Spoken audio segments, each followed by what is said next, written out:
selamat jumpa. Saya senang sekali berjumpa dengan kalian semua. Mudah-mudahan Anda tidak bosan-bosan menonton YouTube-nya Romo Komang. Salam S3. Hari ini saya bersama Sister Valen. Mungkin tidak asing lagi, Sister Valen nanti dia akan memperkenalkan diri. Beliau dulu di Kuskupan, sekarang mempersiapkan mungkin berjalan-jalan kemana. Iya.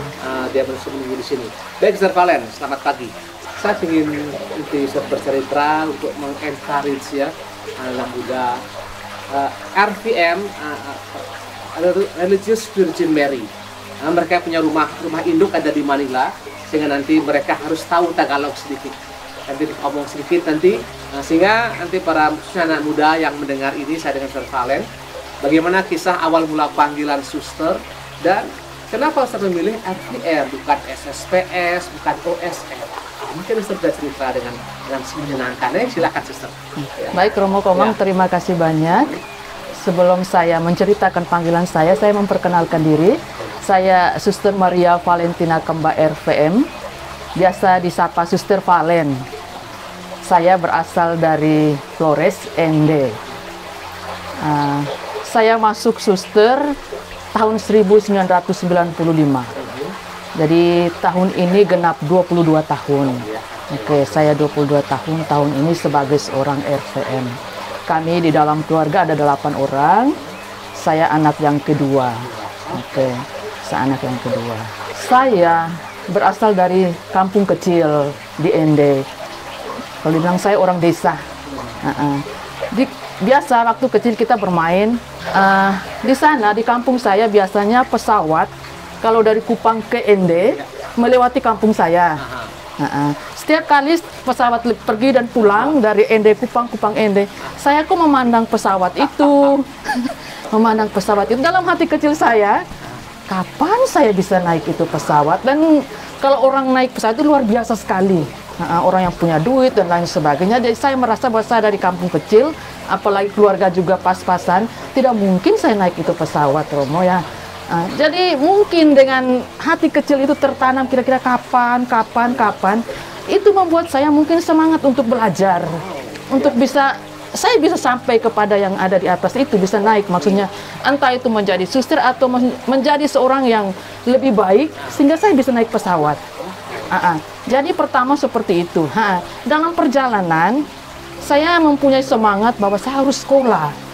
Saya sekolah dan dalam puji Tuhan orang tua mampu untuk memberikan kami sekolah mulai dari SD hanya untuk sampai SMA saja. Memang orang tua hanya bilang kami hanya sampai di situ.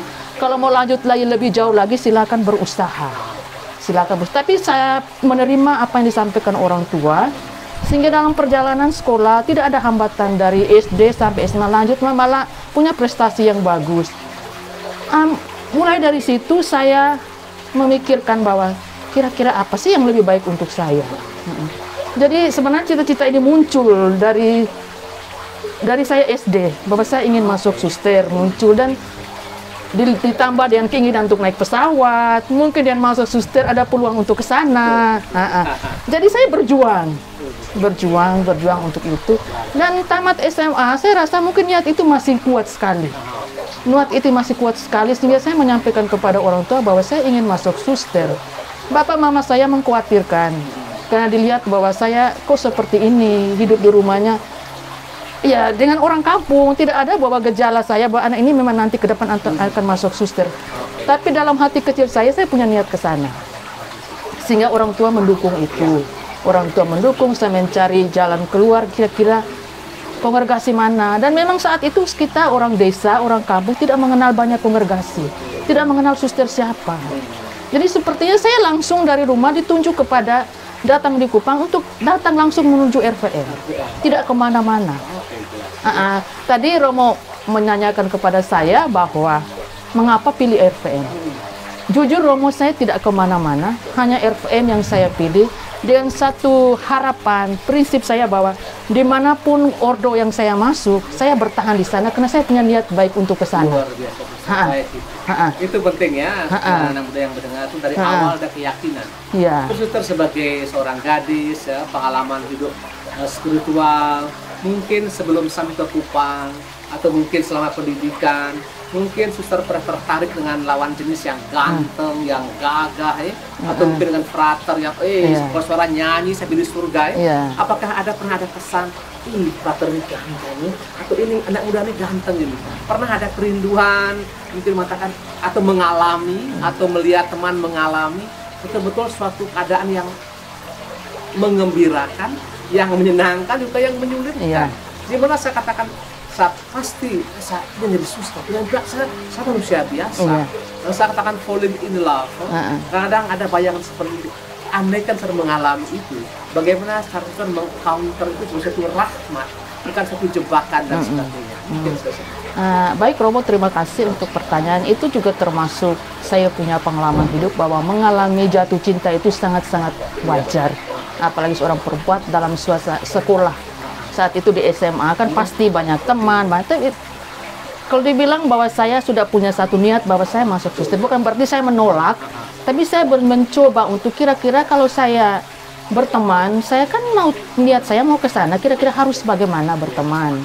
Nah, saya artinya bahwa saya sudah bisa tahu menjaga relasi seperti apa yang baik. Memang kalau bilang pacaran pernah, sebelum masuk RVM, masuk suster pernah. Itu Romo. Bagus.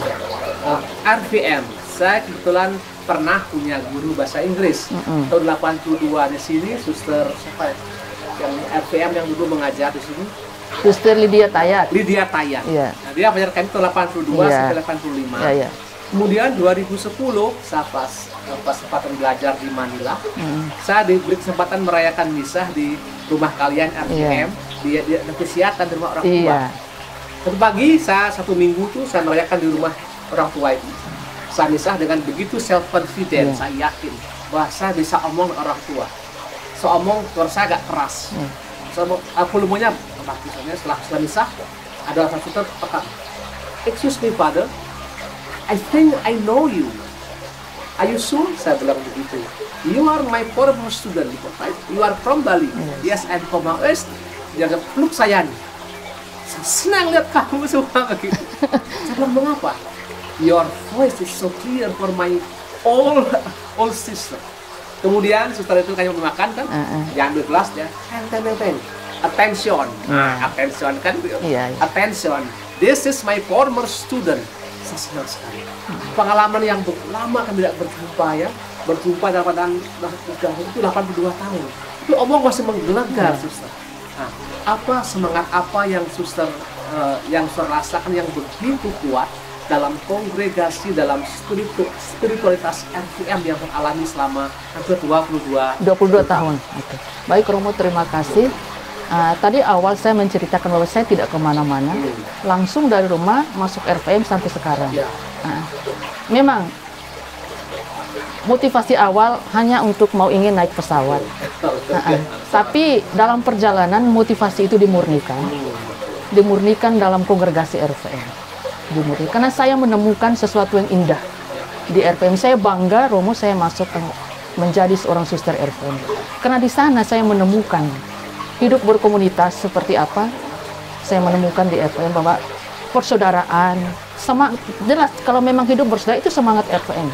Nah, orang bilang hospitality, keramah taman itu termasuk RVM punya semangat. Humble servanthood, hamba hina, bahwa apapun yang terjadi kita harus menerima sebagai seorang hamba, bukan seperti hamba yang seperti hamba demi pelayanan, hamba untuk menemukan sesuatu yang indah. Itu yang memang mungkin setelah itu saya merasa bahwa saya bangga karena saya merasa diri bahwa saya cocok di RVM dengan semangat hidup RVM seperti itu. Dan juga karena RVM berdevosi kepada Bunda Maria, saya memang senang itu. Sehingga setiap hari omong jujur Romo, setiap hari saya rasa masih kurang kalau saya tidak doa rosario lebih dahulu. Entah itu pagi, siang, malam, artinya sebelum ke hari berikutnya rosario itu. Karena itu saya merasa bahagia sekali. Saya merasa bahagia itu. Jiwa Maria ini hal yang luar biasa, suster. Dan kalau kita belajar Maria dari Lukas, saya pesan untuk Lukas. Di mana ketika dia mengatakan, Maria, kamu mau hamil kah? Asalnya begitu. Hamil bagaimana? Wong tidak punya suami, logika kan? Sehingga Maria bagi saya contoh mengatakan bahwa fides quaren intellectum, iman harus mencari kebenarannya, yang mana yang benar.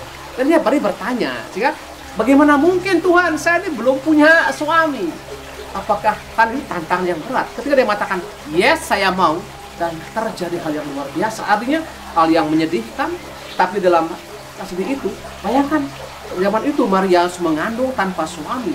Bayangkan bagaimana orangnya dia. Akhirnya muncul Yosef muncul. Roh Kudus, apakah suster mengalami hal yang demikian? Ketika dia bilang, yes, saya mau RVM. Apakah pernah ada tantangan yang kadang bisa pulang sudah? Atau mungkin ada rasa ingin bagaimana kecewa begitukah selama 22 tahun ini? Dan tentu juga dalam peristiwa itu selalu ada kemudian spirit kehidupan yang membangkitkan. Itu. Baik Romo. Omong berbicara soal tantangan, pasti ada. Pasti ya. Apalagi baru awal masuk biara, masih orang bilang masih semangat masuk, tapi tiba-tiba muncul sesuatu yang tidak enak, yang tidak diharapkan, pasti ingin pulang. Ingin pulang. Tapi Romo, tantangan bisa saja tantangan itu dari dalam diri sendiri, bisa tantangan itu dari luar. Yang saya alami yang tantang itu biasanya dari luar itu paling dalam hidup berkomunitas, ya. Dan itu yang paling menonjol. Tapi kalau di luar itu untuk saya merasa tidak terlalu. Kalau dalam komunitas ya karena kan ada perbedaan. Ada perbedaan. Itu awalnya. Tapi setelah tahun makin berjalan, hidup religius kita sudah mulai hidup semakin panjang, akhirnya kita semakin dewasa dalam hidup religius. Sekarang sudah 22 tahun. Tapi saya kira tantangan itu, contohnya tadi seperti dalam hidup berkomunitas, saya rasa untuk saya tidak menjadi hambatan. Pemirsa, dalam hidup para suster, mereka dihitung dari setelah mereka novis dan haul.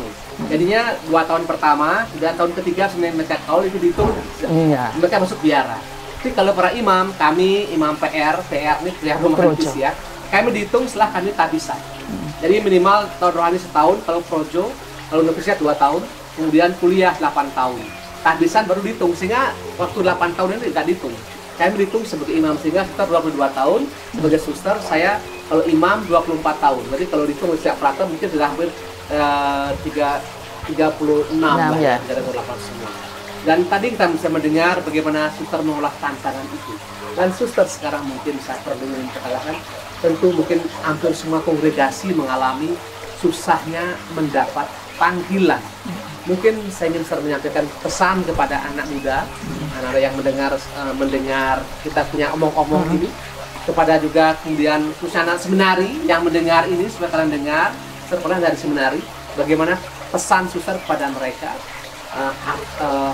apa yang perlu dipersiapkan, karena pasti kita akan berbeda, beda bertemu dengan orang macam-macam pulau. Kadang-kadang kita merasa diri ini tidak ada guna, tapi malam tadi pengalaman hidup rohani dan kepada Bunda Maria itu memberikan kita kekuatan untuk selalu katakan terjadilah padaku kehendak.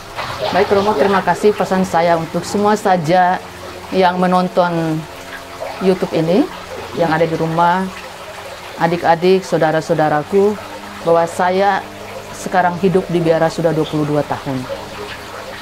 Sebagai seorang suster, sebenarnya kita tidak perlu takut. Karena saya mengalami itu. Banyak hal yang membahagiakan sebagai seorang suster. Contohnya, ketika orang tua sakit di rumah, saya orang yang pertama tiba lebih dulu di rumah daripada saudara. Kenapa? Tidak ada embel-embelnya yang lain. Masih izin sana, masih tunggu orang tua, masih tunggu suami, mesti minta izin. Itu hal yang membahagiakan Romo. Terus yang kedua, hal yang membahagiakan bahwa saya menjadi kebanggaan keluarga. Karena itu dengan kebanggaan keluarga itu saya merasa bahwa saya didukung dan panggilan saya akan menjadi lebih kuat. Saya kira sama saja kalau memang adik-adik mengikuti panggilan ini, mengikuti jalan hidup ini, pasti menjadi kekayaan keluarga, menjadi seorang pastor atau seorang suster. Ini sebenarnya sesuatu yang sebenarnya kita tidak bisa elakkan dari situ, karena itu merupakan rahmat yang sangat besar, yang sangat luar biasa. Ini saya sharing karena saya alami bahwa kehadiran saya menjadi seorang suster itu menjadi kekayaan besar keluarga. Bukan hanya saya sendiri, juga orang-orang di kampung saya, orang-orang yang saya jumpai menjadi kebanggaan, dan juga saya kira untuk gereja juga. Dan persembahan diri saya persembahan untuk gereja. Nah, karena itu jangan pernah takut. Kalau memang ada tantangan, kalau memang Anda mau, pasti tantangan itu akan hilang, akan sendirinya bahwa bisa diatasi. Seperti tadi saya berdevosi kepada Bunda Maria. Bunda Maria selalu ada di depan. Yang penting kita yakin bahwa tantangan itu tidak membuat kita mundur, tapi kita yakin bahwa Tuhan atau Bunda Maria selalu ada. Moto RVM, bersama Bunda Maria menuju Yesus. Itu yang menjadi saya punya pegangan. Suster, baik, terima kasih banyak. Jadi para pemirsa, anak-anak muda yang mendengar hidupnya Romo Komang, tervalen 22 tahun. Jadi bagaimana saya mau dari awal tarikan di suster karena ingin naik pesawat ya. Dia terbang ke Kupang, langsung masuk, tidak tahu yang lain, langsung RVM. Hidup berkomunitas, ya, pengalaman sehari-hari, dan akhirnya selalu pasti ada perbedaan dengan apalagi dengan orang yang lain nih. Kita dari ND, kemudian orang dari lain-lain pasti ada perbedaan, ada konflik sedikit. Saya kira itu hal yang sangat wajar, kecuali kita mati, kita bukan patung. Sehingga dengan demikian mencoba hal yang paling penting. Pertama karena musuh kita bukan di luar, di dalam diri sendiri. Kami juga para imam pasti juga kadang ada konflik, ada beda pendapat, hal yang wajar. Kemudian diomongkan, dan itu jangan itu dibesar-besarkan, jangan di-booming di sosial media, diomong-omongkan, tidak baik. Omongkan memang omong, ya selesai kayak logika. Hal perasaan toh ya repot, curiga terus jadi pengalaman hidup membiara, pengalaman yang mengesankan, dan gereja membutuhkan. Kan donatur yang paling besar adalah ketika seorang laki-laki atau perempuan mempersembahkan dirinya untuk tugas khusus sebagai suster, saudara imam. Dan juga pengalaman saya juga begitu, suster. Ketika orang tua meninggal, semua kusupan yang mendoakan itu, udah datang semua. Juga Pak meninggal, pasti kita sebagai imam mungkin lebih cepat, yang lain itu masih ada anak, itu Romo ya. Jadi suster, terima kasih banyak. Dan orang tahu bahwa di Tukel ini ada biara RVM yang membantu kami di seminari sejak berapa tahun dari sini ya, kurang tahu ya. Tahun berapa? Mungkin tahun 90-an mungkin ya. Datang, karena saya senang. Karena sudah 20-an. Sebelum saya masuk RVM, saya sudah 22 tahun. Berarti sudah lebih dari itu dong, Romo. Iya, betul. Jadi ini ada biara di seminari, memberikan pelayanan pada seminari, pada pastor, menyiapkan semuanya. Suster RVM, selamat. Terima kasih. Dan terima kasih banyak. Semoga mudah-mudahan yang mendengar ini, dari Kupang, dari Timur, ada yang masuk RVM. Dan ikut melayani kami di Tukel ini. Terima kasih banyak. Sampai jumpa.